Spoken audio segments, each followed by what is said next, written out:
మీరు కనెక్ట్ అవుతారని చెప్పి కోరుకుంటా ఉన్నా అండి. సో మన కంపెనీ పేరు వచ్చినప్పటికే real boom real estate services అండి. మనం ఒక రియల్ ఎస్టేట్ మార్కెటింగ్ కి సంబంధించినటువంటి కంపెనీ. సో మనం ఏం చేస్తాము అంటే ఆల్ రియల్ ఎస్టేట్ ప్రొడక్ట్స్ అండి. ఓపెన్ ప్లాట్స్ దగ్గర నుంచి individual houses, apartment flats, villas, అదే విధంగా commercial properties, farm lands, agriculture lands, warehouses, godowns, తర్వాత విల్లాస్, అంటే రియల్ ఎస్టేట్ సెగ్మెంట్ ఏవైతే ఉంటాయో ఒక మనిషి ఎక్కడైతే ఇన్వెస్ట్మెంట్ చేయాలనుకుంటారో వాటన్నిటిని కూడా సజెస్ట్ చేసేటువంటి company real boom marketing company అండి, real boom real estate services. So మనం ఏంటి అంటే ఎక్కడ ఏ వెంచర్స్ అయితే పూర్తిగా పర్మిషన్స్ తీసుకొని నీట్ గా డెవలప్మెంట్ చేస్తారనేటువంటి నమ్మకం మనకి ఎక్కడైతే ఉందో వాటిని మాత్రమే మనం ప్రపోజ్ చేస్తాము. అదే విధంగా మనకు ఒక యూనిక్ సెల్లింగ్ పాయింట్స్ ఏంటంటే అండి, మనం ఏవైతే legally verified properties, legally fit properties ఉంటాయో వాటిని మాత్రమే మనం కస్టమర్స్ రికమెండ్ చేస్తూ ఉంటాం. మన కమిషన్ కోసం ఏవి పడితే అవి చేస్తే ఏంటంటే ఒకళ్ళ యొక్క జీవితకాలం కష్టపడి తన రక్తాన్ని తన చెమటని చిందించి సంపాదించినటువంటి ప్రతి రూపాయిని ఒక చోట ఎక్కడో చోట ఇన్వెస్ట్ చేయాలనుకున్నప్పుడు మనం చాలా ప్రొఫెషనల్ గా వారికి అడ్వైస్ ఇవ్వడానికి ఒక పూర్తిగా చిత్తశుద్ధితో మనం చేసేటువంటి ప్రయత్నం ఇదండి. ఎందుకంటే ఏ మనిషిదైనా కష్టమేనండి. మనం దాన్ని ఒక చులకనగా చూడటమో లేదంటే లైటర్ సైడ్ మనం తీసుకుంటే ఏంటంటే వాళ్ళ జీవితకాలం అతను వాళ్ళ ఫ్యామిలీ అంతా సఫర్ అవుతారు. కాబట్టి శ్రీనివాస్ నాయుడు గారు చేసినటువంటి ఒక కొత్త ఆలోచన ఏంటంటే అందరూ కూడా మనం ఒక వాల్యూ సిస్టమ్ లో మనం వెళ్తూ ప్రతి ఒక్కరికి మంచి ప్రాపర్టీ సజెస్ట్ చేయాలనేటువంటి ఉద్దేశంతో రియల్ బూమ్ ని ఎస్టాబ్లిష్ చేయడం జరిగింది. తర్వాత మన యొక్క కాన్సెప్ట్ అంతా కూడా ఒక 3 మేజర్ పాయింట్స్ మీద ఆధారపడి వెళ్తా ఉంటామండి. ఒకటి వచ్చేటప్పటికే మనం అసోసియేట్ నెట్వర్క్ అండి. ఒక హ్యాపీయెస్ట్ థింగ్ ఏంటంటే ఇవాళకి మనకి సుమారుగా ఒక 20,000 అసోసియేట్స్ మన నెట్వర్క్ లోకి రావడం జరిగిందండి. తర్వాత మనం ఏపీ తెలంగాణతో పాటుగా రాబోయే రోజుల్లో పాన్ ఇండియా లెవెల్లో మన బిజినెస్ నెట్వర్క్ ను మనం ఎస్టాబ్లిష్ చేసుకుంటా ఉన్నామండి. తర్వాత రెండోది వచ్చేప్పటికే డిజిటల్ మార్కెటింగ్ అండి. ఇవాళ ప్రతి బిజినెస్ కూడా డిజిటల్ మార్కెటింగ్ ని యూజ్ చేసుకుంటూ వాళ్ళ రెవెన్యూస్ ని పెంచుకుంటా బిజినెస్ ని పెంచుకుంటా ఉన్నారు. కాబట్టి రియల్ ఎస్టేట్ ఒక అనార్గనైజ్ సెక్టార్ గా ఉందండి. దీనికి ఒక అసంఘటిత రంగం అంటాం. అంటే దీనికి ఒక స్పెసిఫైడ్ గైడ్ లైన్స్ కానివ్వండి, ఇది ఈ రకంగా వెళ్ళాలనేటువంటి నిర్దిష్టమైనటువంటి గైడెన్స్ ఏమి లేకపోవటం వలన ఇది ఒక అనార్గనైజ్ సెక్టార్ గా ఉంది. సో దాని అంతా కూడా ఆర్గనైజ్ చేసేటువంటి సిస్టమ్ ని మనం డెవలప్ చేస్తా ఉన్నాం అండి. తర్వాత మూడోది వచ్చేప్పటికే దీనిలో ఎక్స్పీరియన్స్ వాళ్ళు ఉన్నారు. ఒక 25-30 ఇయర్స్ ఎక్స్పీరియన్స్ ఉన్నటువంటి రియల్ ఎస్టేట్ అసోసియేట్స్ తో పాటుగా కొత్తగా ఎవరైతే ప్యాసివ్ ఇన్కమ్ కోసం రియల్ ఎస్టేట్ లోకి ఎంటర్ అవుతున్నారో వాళ్ళందరికీ కూడా హెల్ప్ చేసేటువంటి ఒక ప్లాట్ఫామ్ ఇదండి. దీంతో పాటుగా మనం ఈ అసోసియేట్స్ ఎందుకు ఇంత నెట్వర్క్ లోకి ఎందుకు రావాలి, ఏంటి ఉపయోగం, విడివిడిగా చేసుకోవచ్చు అంటే విడిగా చేసుకుంటే మనం 1, 2, 3 ప్రాపర్టీస్ చేసుకోగలుగుతాం అండి. కానీ ఒక రియల్ బూమ్ తో చేస్తున్నప్పుడు మీ కస్టమర్ ఎక్కడా కూడా మిస్ అవ్వకుండా అతనికి ఏ బడ్జెట్ లో కావాలా, ఏ లొకేషన్ లో కావాలా, ఏ టైప్ ఆఫ్ ప్రాపర్టీ కావాలనేది మన దగ్గర డేటా ఉంటే గనక మనం ఖచ్చితంగా అతనికి ఆ ప్రాపర్టీని అరేంజ్ చేయగలిగేటువంటి సిచ్యువేషన్ రియల్ బూమ్ తో ఉంటుందండి. అదే విధంగా మీరు ఇప్పుడు హైదరాబాద్ లో ఇప్పుడు మీరు చూస్తా ఉన్నారు మాట్లాడుతున్న వాళ్ళు జేటీ రామారావు గారు వైజాగ్ దగ్గర నుంచి, రాంప్రసాద్ గారు విజయవాడ దగ్గర నుంచి, రాజమండ్రిలో సతీష్ గారు కానివ్వండి, లేకపోతే కోనసీమలో చరణ్ గారు కానివ్వండి, అక్కడి నుంచి చూస్తే నెల్లూరులో రాజు గారు కానివ్వండి, ఖమ్మంలో ఇప్పుడు మాట్లాడిన టీం ఎవరైతే రమేష్ గారు, రాంబాబు గారు, స్వర్ణ సుబ్బారావు గారు, డివిఆర్ గారు, ఇలా ఎవరైతే గుంటూరు శ్రీనివాస్ గారు కానివ్వండి, ఇలా ఒక టీం హైదరాబాద్ లో రత్నం గారు కానివ్వండి, లేకపోతే ముఖేష్ గారు కానివ్వండి, లేకపోతే మన బాలేమయ్య గారు సూర్యాపేట నుంచి కానివ్వండి, హకీం పాషా గారు వనపర్తి కానివ్వండి, అంటే ఇలా ఈ నెట్వర్క్ మీరు చూస్తా ఉంటే మీరు జాగ్రత్తగా గమనిస్తే త్రూఅవుట్ మనం స్ప్రెడ్ అయి ఉన్నామండి. సో ఇదే మన బిజినెస్ ఏ రకంగా చేసుకోగలుగుతాం అనే దానికి నిదర్శనం. సో ఎవరు ఎక్కడ కస్టమర్ ఉన్నా కూడా మీరు జస్ట్ రెఫరెన్స్ ఇస్తే ఆ కస్టమర్ కమిషన్ మీకు వచ్చేటువంటి ఒక బ్యూటిఫుల్ సిస్టమ్ ఇక్కడ ఉందండి. తర్వాత మనం అసోసియేట్ ఎందుకు మనతో జాయిన్ అవ్వాలి అంటే మనం ఎవరైతే అసోసియేట్ ఒక 10 మెంబర్స్ తన టీం ని ఫుల్ఫిల్ చేసుకుంటారో అతనికి ఒక 5 లక్షల రూపాయలు ఇన్సూరెన్స్ ఇస్తా ఉన్నాము, ఒక 5 లక్షల రూపాయలు డిస్కౌంట్ కార్డు ఇస్తా ఉన్నాం, డిజిటల్ మార్కెటింగ్ సపోర్ట్ చేస్తా ఉన్నాం, నెంబర్ ఆఫ్ ప్రాపర్టీస్ కి మీకు యాక్సెస్ ఇస్తా ఉన్నాం. ఈ అసోసియేట్ నెట్వర్క్ ఫ్యామిలీలోకి మీరందరూ కూడా రియల్ బూమ్ ఫ్యామిలీలో భాగస్వామ్యాలు అవటం వలన మీరు రియల్ ఎస్టేట్ ద్వారా మంచి రెవెన్యూ జనరేట్ చేయడానికి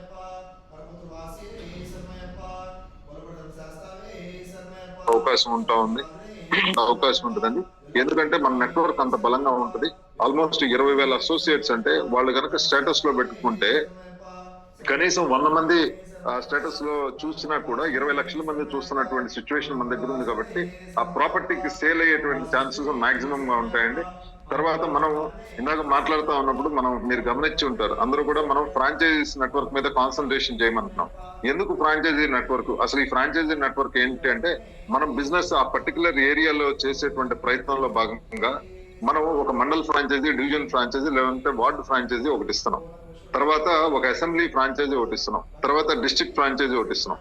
ఇవన్నీ ఎవరైతే ఇన్వెస్ట్మెంట్ చేయగలుగుతామో, మాకు ఒక అడిషనల్ ఇన్కమ్ కావాలి, రియల్ ఎస్టేట్ మేము కాన్సన్ట్రేటెడ్ గా చేయగలుగుతాం అనుకున్న వాళ్ళు ఎక్కడైనా ఒక ఆఫీస్ సెటప్ పెట్టుకుంటే గనక, వాళ్ళు ఆ ఆఫీస్ సెటప్ అంటే వాళ్ళు ఒక టేబుల్, ఒక ఇద్దరు ముగ్గురు వచ్చి కూర్చునే విధంగా వాళ్ళ సిస్టమ్ ఉంటే గనక, మనం ఏం చేస్తున్నాం అంటే వాళ్ళకి మనం సాఫ్ట్వేర్ ప్రొవైడ్ చేస్తాం, వాళ్ళకి సిస్టమ్ పెట్టుకోవాలా. తర్వాత ఒక 2 months కంప్యూటర్ ఆపరేటర్ శాలరీ మనమే ఇస్తాం, సైన్ బోర్డ్స్ ఇస్తాము, తర్వాత వాళ్ళ విజిటింగ్ కార్డ్స్ ఇస్తాము, లెటర్ హెడ్స్ ఇస్తాము, మన వెంచర్స్ ఏవైతే ఉన్నా వాటికి సంబంధించిన బ్రోచర్స్ ఇస్తాము, వాటికి సంబంధించిన ఇన్ఫర్మేషన్ అంతా కూడా టైమ్లీ వాళ్ళకి పాస్ చేస్తూ ఉండటం వలన వాళ్ళ ఏరియాలో ఏవైతే ఇన్వెస్ట్మెంట్ చేయాలనుకుంటారో వాళ్ళందరినీ కూడా ఈజీగా సర్వ్ చేసేటువంటి అవకాశం ఉంటుంది. తర్వాత ఈ అసెంబ్లీ ఫ్రాంచైజీ వచ్చేప్పటికే వాళ్ళు ఒక 2 lakhs ఇన్వెస్ట్మెంట్ చేసుకోవాల్సి ఉంటుంది. వాళ్ళకు 3 months కంప్యూటర్ ఆపరేటర్ శాలరీతో పాటుగా మిగతావన్నీ కూడా వాళ్ళకి అరేంజ్ చేయడం జరుగుతుంది. ఈ డిస్ట్రిక్ట్ ఫ్రాంచైజీకి వచ్చేప్పటికి వాళ్ళకి ఆఫీస్ సెటప్ అవసరం లేదు, కానీ వాళ్ళు ఎవరైతే మండల్ ఫ్రాంచైజీలు ఉన్నారో, ఎవరైతే అసెంబ్లీ కాన్స్టిట్యున్సీ ఫ్రాంచైజీలు ఉన్నారో వాళ్ళని కోఆర్డినేట్ చేసుకోవాల్సిన అవసరం ఉంటుందండి. సో వీళ్ళకి ఏంటి ఫ్రాంచైజీ పెట్టుకుంటే అడ్వాంటేజ్ ఏంటంటే, మీరు చూస్తే చాలా మంది రియల్ ఎస్టేట్ కస్టమర్స్ ఏం చేస్తారంటే ఎండలో నుంచోబెట్టి మాట్లాడటం, లేకపోతే టీ స్టాల్ దగ్గర నుంచోబెట్టి మాట్లాడతారండి. కానీ అది ఎప్పటికీ డీల్ సక్సెస్ఫుల్ అవ్వదండి. ఎందుకు కాదు అంటే, అదేమో కేజీ మినపగుళ్ళో లేకపోతే ఒక 1/2 kg పంచదార కాదండి. ఒక మనిషి జీవిత కాలం సంపాదించినటువంటి డబ్బుని చాలా జాగ్రత్తగా ఒక చోట ఇన్వెస్ట్ చేయాలనుకున్నప్పుడు అతనికి ఆ మైండ్ ఆలోచించుకునే విధంగా మనం అట్మాస్ఫియర్ క్రియేట్ చేయాలి. నీటికి ఒక ఆఫీస్ లో కూర్చోబెట్టి వారు వచ్చిన తర్వాత ఒక కాఫీ ఇవ్వటమో, కూల్ డ్రింక్ ఇవ్వటమో, మజ్జిగ ఇవ్వటమో ఏదో చేసి, సార్ మీరు ఏంటి సార్ ఏం చూస్తున్నారు ప్రాపర్టీ అని చెప్పి అడిగినప్పుడు వాళ్ళకి మనకి బాండేజ్ పెరిగింది.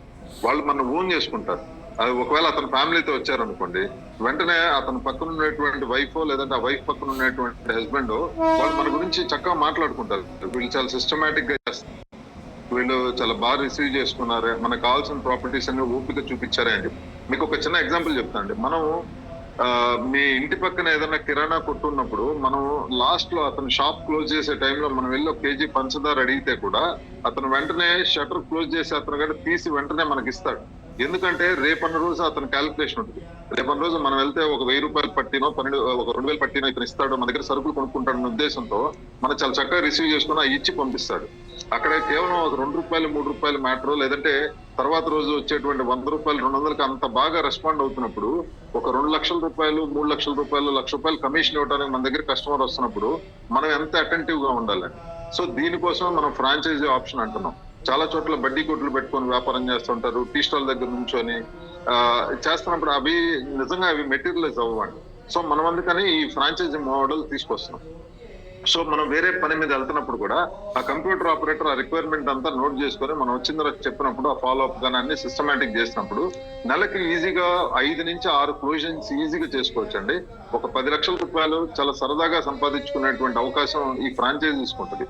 సో మీరు ఈ ఫ్రాంచైజీ తర్వాత ఈ అసెంబ్లీ ఫ్రాంచైజీ వీటన్నిటికీ ఏంటంటే, ఈ ఏదైతే మండల్ ఫ్రాంచైజీ ఉంటుందో వాళ్ళు ఒక 50,000 ఇన్వెస్ట్ చేస్తారు, వాళ్ళకి మంత్లీ ఒక 20,000 నుంచి 25,000 రావడానికి అవకాశం ఉంటుంది. అదే విధంగా అసెంబ్లీ ఫ్రాంచైజీ ఎవరైతే 2 lakhs ఇన్వెస్ట్ చేస్తారో వాళ్ళకి ఒక 1.5 lakh నుంచి 2.5-3 lakhs వరకు కూడా, అంటే డిపెండింగ్ ఎన్ని క్లోజింగ్స్ అతను చేస్తాడు, ఎంత ఎఫెక్టివ్ గా అతను ఎఫర్ట్ పెడతాడని దాని మీద ఇది జరుగుతూ ఉంటుందండి. తర్వాత ఇక్కడ ఒక బ్యూటిఫుల్ సిస్టమ్ ఏంటంటే, మనం ఒక నెట్వర్క్ మోడల్ లో వెళ్తున్నాం. అంటే మీ టీం బిల్డ్ చేసుకున్నారు, మీరు మీతో పాటు ఆ 10 మందిని చేస్తే మీ టీం 100 మంది అయిపోతుంది. ఈ 100 మంది ఎవరైతే యాక్టివ్ గా చేస్తారో కంపెనీకి వచ్చేటువంటి లీడ్స్ అన్నిటిని కూడా మీకు అటాచ్ చేసి మీ టీం బిల్డ్ చేయడానికి కంపెనీ హెల్ప్ చేసేది. పని చేసే వాళ్ళకన్నా కంపెనీ ఉంటుంది, ఏ కంపెనీ అయినా కూడా. తర్వాత మనం ఇక్కడ మీరు అబ్జర్వ్ చేయాల్సింది ఏంటంటే, ఏ కమిషన్ అయితే మనకు వస్తుందో 92% అబోవ్ పర్సెంటేజ్ ని అందరికి డౌన్ లైన్ లో ఉండేటువంటి మార్కెటింగ్ పర్సన్ కి డిస్ట్రిబ్యూట్ చేస్తూ <8% కంపెనీ హోల్డ్ చేస్తుంది. కంపెనీ ఎందుకు హోల్డ్ చేస్తుంది ఇదంటే, కంపెనీ కూడా కొన్ని ఎక్స్పెన్సెస్ ఉంటాయి, ఆఫీస్ ఎక్స్పెన్సెస్ అని, సాలరీస్ అని, ఆ పవర్ బిల్స్ ఇవన్నీ ఉంటాయి. కాబట్టి కంపెనీ 8% ఇది చేసుకొని మీకు ఆల్మోస్ట్ 92% డిస్ట్రిబ్యూట్ చేయడం జరుగుతా ఉంది. కానీ బయట ఎలా ఉంటుందంటే, కింద లెవెల్లో ఎవరైతే పనిచేస్తారో వాళ్ళ పైన అజమాయిషి ఉండేటువంటి లీడర్స్ ఎవరైతే ఉంటారో వాళ్ళు మాక్సిమం పర్సంటేజ్ వాళ్ళు తీసుకొని కింద లెవెల్లో 10,000, 15,000, ఒక 20,000 ఇస్తా ఉంటారు. కానీ మనం ఏం చేస్తున్నాం అంటే, ఎవరైతే కష్టపడుతున్నారో, ఎవరైతే గ్రాస్ రూట్ లెవెల్లో నిజంగా కష్టం చేస్తున్నారో వాళ్ళ కష్టం వాళ్ళకి దక్కాలన్న ఉద్దేశంతో, శ్రమ దోపిడీ జరగకూడదు అనేటువంటి ఉద్దేశంతో కంపెనీ ఓపెన్ గా అన్ని చేస్తా ఉందండి. తర్వాత ఈ కమిషన్ స్ట్రక్చర్ కూడా అంతా చాలా ఓపెన్ గా ఉంటుందండి. ఎవరికి కూడా దీంట్లో అంటే లాభాపేక్ష, ధనార్జన అందరికి ఇంపార్టెంట్, కానీ ఇక్కడ చిన్న గీత ఉంటుంది.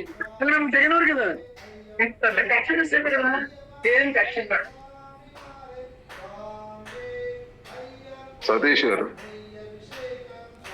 సో ఇక్కడ చిన్న గీత ఉంటుందండి. ఆశకి, అత్యాశకి, దురాశకి, పేరాశకి ఒక చిన్న గీత అడ్డం ఉంటుంది. మనం అది ఎప్పుడైతే దాటుతామో అది ఆటోమేటిక్ గా మన కింద నాయకత్వం కూడా కిలైపోయే అవకాశం ఉంటుందండి. సో మనం ఏంటంటే ఇక్కడ లీడర్షిప్ ని, లీడర్స్ ఎవరైతే ఉంటారో ఆ కింద వాళ్ళ సంపదని వాళ్ళు పంచుతూ వాళ్ళు ఒక మాదిరి వర్క్ చేసుకుంటూ వెళ్తారో ఆటోమేటిక్ అందరూ సక్సెస్ అవుతారండి. సో శ్రీనివాస్ గారు డిజైన్ చేసినటువంటి దీంట్లో మనం ఏంటంటే మన టీం ఫామ్ చేసుకోవటం, ఆ టీం ద్వారా వాళ్ళు గ్రో అవుతున్న ప్రతిరోజు కూడా, మన టీం గ్రో అయ్యే ప్రతిరోజు కూడా మన ఇన్కమ్ గ్రో అవుతా ఉంటది. మనకి నెంబర్ ఆఫ్ ప్రాజెక్ట్స్ వస్తున్నాయండి, చాలా మంచి కంపెనీస్ వస్తున్నాయి. మనం మీరు నేను చెప్పిన తర్వాత మీరు ఊరికి ఆలోచన చేయండి.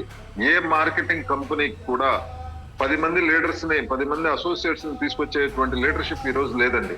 ఎందుకంటే ఆల్రెడీ వాళ్ళందరూ శ్రమ దోపిడీ చేసేసారు కాబట్టి ఎవరిని నమ్మి వెనకాల రావట్లేదు. సో మనం మార్కెట్ లోకి మనం వస్తున్నటువంటి విధానం ఖచ్చితంగా అందరు అసోసియేట్స్ మనతో కలిసి వస్తారు. అంతా కూడా ఇక్కడ ఓపెన్ గా, ట్రాన్స్పరెంట్ గా కమిషన్ స్ట్రక్చర్ దగ్గర నుంచి ట్రాన్సాక్షన్ అన్ని కూడా చాలా ఓపెన్ గా జరుగుతుంది కాబట్టి ఖచ్చితంగా మనందరం కూడా మంచిగా ఫైనాన్షియల్ గా గెయిన్ అవ్వచ్చు. తర్వాత ఫైనల్ గా ఒక మాట ఏంటంటే ఇక్కడ పనిచేసే వాళ్ళకే పైకి వెళ్ళేటువంటి అవకాశం ఉంటుందండి. పొజిషన్ పరంగా కానీ, ఫైనాన్సెస్ పరంగా కానీ ఎవరైతే వర్క్ చేస్తున్నారో వాళ్ళకి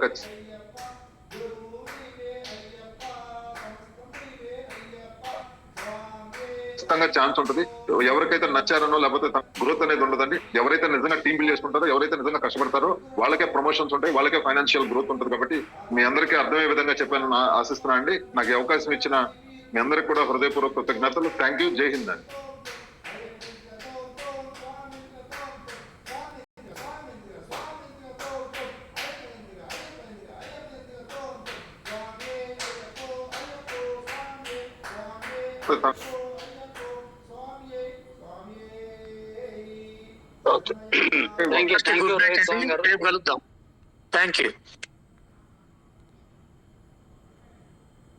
ఓకే సార్, అందరికి థ్యాంక్ యూ అండి. Good night sir.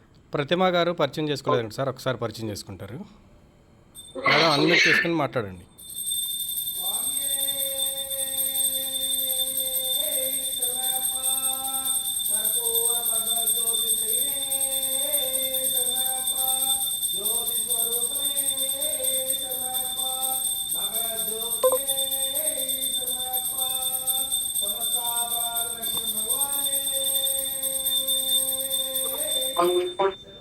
Hello hello, చెప్పండి సార్. హలో, నేను స్వర్ణ సుబ్బారావు సార్, వినపడుతుంది, చెప్పండి. కనకలింగేశ్వరరావు ఈ రోజు కొత్తగా వచ్చాడు జూమ్ లోకి మీటింగ్. సార్ నేను చెప్పాను స్వామి పరిచయం చేసుకోండి. కనకలింగేశ్వర సార్ నమస్తే సార్, మేము కొనిజర్ల, నా పేరు వాడపల్లి కనకలింగేశ్వరరావు గారు. ఈరోజు స్వర్ణ సుబ్బారావు గారు ద్వారా మేము మార్నింగ్ కొద్దిగా సేపు మీటింగ్ విన్నాము. పర్లేదు అనిపించింది. సార్ గారు మళ్ళీ ఇప్పుడు గుర్తు చేశారు నాకు మళ్ళీ మీటింగ్ జాయిన్ కమ్మని. సార్ ద్వారానే ఇప్పుడు సార్ పొద్దున్న చెప్పిన మాటలు, మీ ఇప్పుడు చెప్పిన మాటలు రెండు మ్యాచింగ్ అయినాయి.